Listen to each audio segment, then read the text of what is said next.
The Great Gatsby by F. Scott Fitzgerald. We're now on page 72.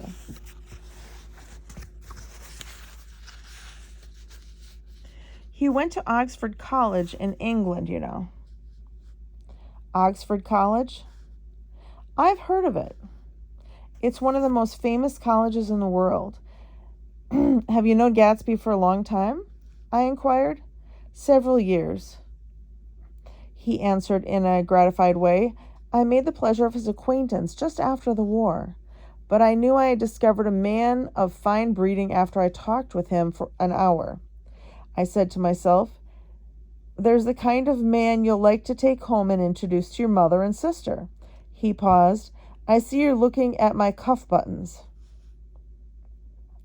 I hadn't been looking at them, but I did now. They were composed of an oddly familiar pieces of ivory. Finest specimens of human molars, he informed me. Well, I inspected them. That's a very interesting idea. Yeah, he flipped his sleeves up under his coat. Yeah, Gatsby's very careful about women. He would never so much as look at a friend's wife.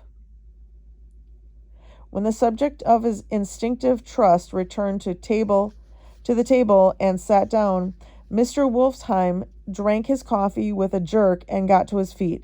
I have enjoyed my lunch, he said, and I'm going to run off from you two young men before I outstay my welcome. Don't hurry, Meyer, said Gatsby without enthusiasm. Mr. Wolfsheim raised his hand in a sort of benediction. You're very polite, but I belong to another generation, he announced solemnly. You sit here and discuss your sports and your young ladies and your... He supplied an imaginary noun with another wave of his hand. As for me, I'm 50 years old and I won't impose myself on you any longer. As he shook hands and turned away, his tragic nose was trembling. I wondered if I had said anything to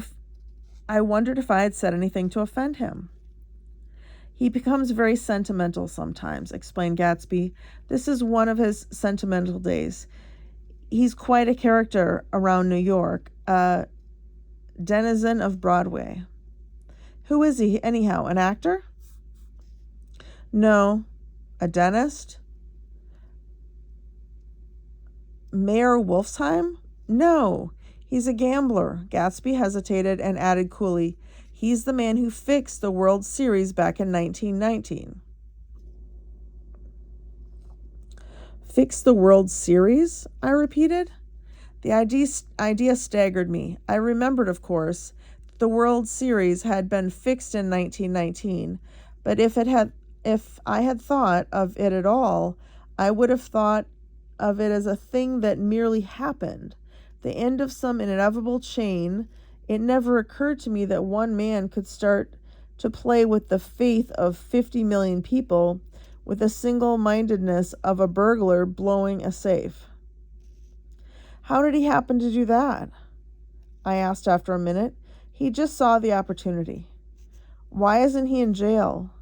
They can't get him, old sport. He's a smart man. I insisted on paying the check. As the waiter brought my change, I caught sight of Tom Buchanan across the crowded room. Come along with me for a minute, I said. I've got to say hello to someone. When he saw us, Tom jumped up and took half a dozen steps in our direction. Where have you been? He demanded eagerly. Daisy's furious because you haven't called up.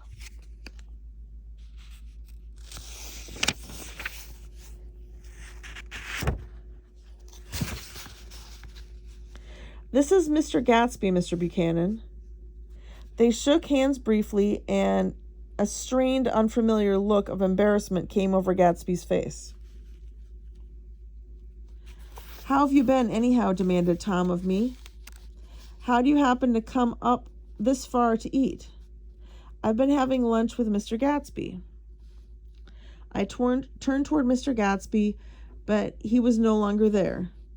One October day in 1917, said Jordan Baker that afternoon, sitting up very straight on a straight chair in the tea garden at the Plaza Hotel, I was walking along one place to another, half of the sidewalks and half on the lawns. I was happier on the lawns because I had shoes from England with rubber knobs on the soles that bit into the soft ground. I had on a new plaid skirt also that blew a little in the wind, and whenever this happened, the red, white, and blue banners in front of all the houses stretched out stiff and said, "Tut, tut, tut, tut, tut," in a disapproving way. The largest of the banners and the largest of the lawns belonged to Daisy Faye's house. She was just 18, 2 years older than me, and by far the most popular of all the young girls in Louisville. She dressed in white and had a little white roadster, and all day long the telephone rang in her house, and excited young officers from Camp Taylor demanded the privilege of monopolizing her that night. Anyways, for an hour.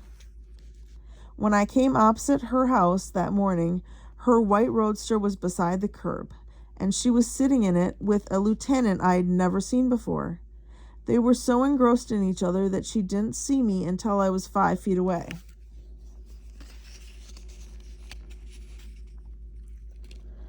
"Hello, Jordan," she called unexpectedly. "Please come here." I was flattered that she wanted to speak to me because of all the other girls I admired her most. She asked me if I was going to the Red Cross and make bandages. I was. Well, then, would I tell them that she couldn't come that day? The officer looked at Daisy while she was speaking, in a way that every young girl wants to be looked at sometime. And because it seemed romantic to me, I've remembered that incident ever since. His name was J. Gatsby, and I didn't lay eyes on him again for over 4 years. Even after I'd met him in Long Island, I didn't realize it was the same man. That was 1917. By the next year, I had a few beaux myself, and I began to play in tournaments, so I didn't see Daisy very often. She went with a slightly older crowd, when she went with anyone at all. Wild rumors were circulating about her, how her mother had found her packing her bag one winter night to go to New York and say goodbye to a soldier who was going overseas. She was effectually prevented, but she wasn't on speaking terms with her family for several years. After that, she didn't play around with the soldiers anymore, but only with a few flat-footed, short-sighted young men in town who couldn't get into the army at all. By the next autumn, she was gay again, gay as ever. She had a debut after the armistice, and in February she was presumably engaged to a man from New Orleans. In June, she married Tom Buchanan of Chicago with more pomp and circumstance than Louisville ever knew before. He came down with 100 people in 4 private cars and hired a whole floor of the Seelbach Hotel, and the day before the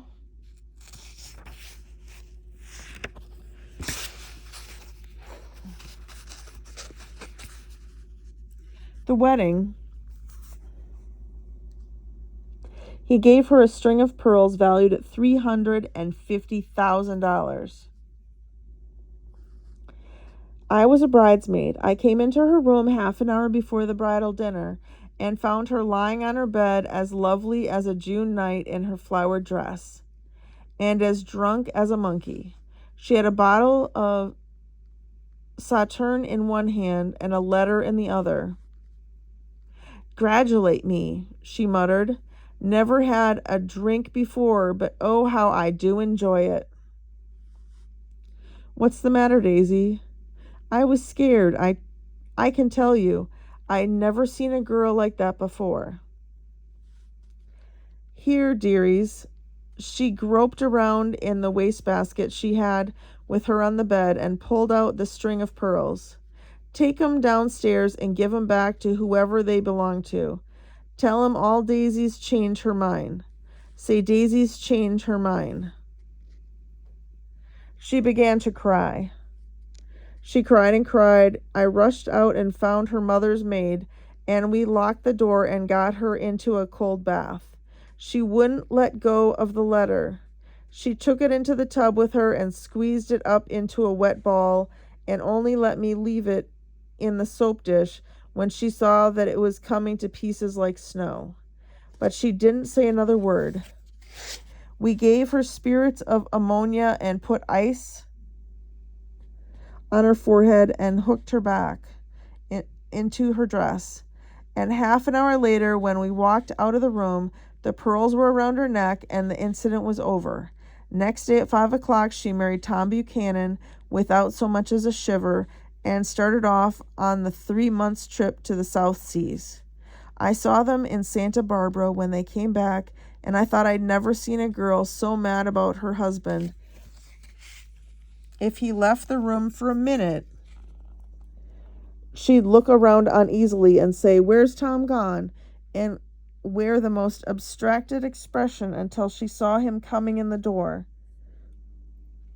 She used to sit on the sand with his head in her lap by the hour, rubbing her finger over his eyes and looking at him with unfathomable delight. It was touching to see them together. It made you laugh at the hushed, fascinated way. It made you laugh in a hushed, fascinated way. That was in August. A week after I left Santa Barbara, Tom ran into a wagon in the Ventura Road one night and ripped a front wheel off his car. The girl who was with him got into the papers too because her arm was broken. She was one of the chambermaids in the Santa Barbara hotel. The next April, Daisy and her little girl and they went to France for a year. I saw them one spring in Cannes and later in Deauville, and then they came back to Chicago to settle down. Daisy was popular in Chicago, as you know. They moved with a fast crowd. All of them young and rich and wild, but she came out with an absolutely perfect reputation, perhaps because she doesn't drink. It's a great advantage not to drink among hard-drinking people. You can hold your tongue, and moreover, you can time any little irregularity of your own so that everybody else is so blind that they don't see or care. Perhaps Daisy never went in for amour at all, and yet there's something in that voice of hers. Well, about 6 weeks ago, she heard the name Gatsby for the first time in years. It was when I asked you, do you remember? If you knew Gatsby in West Egg? After you had gone home, she came into my room and woke me up and said, "What Gatsby?" And when I described him, I was half asleep. She said in the strangest voice that it must be the man she used to know. It wasn't until then that I connected this Gatsby with the officer in her white car.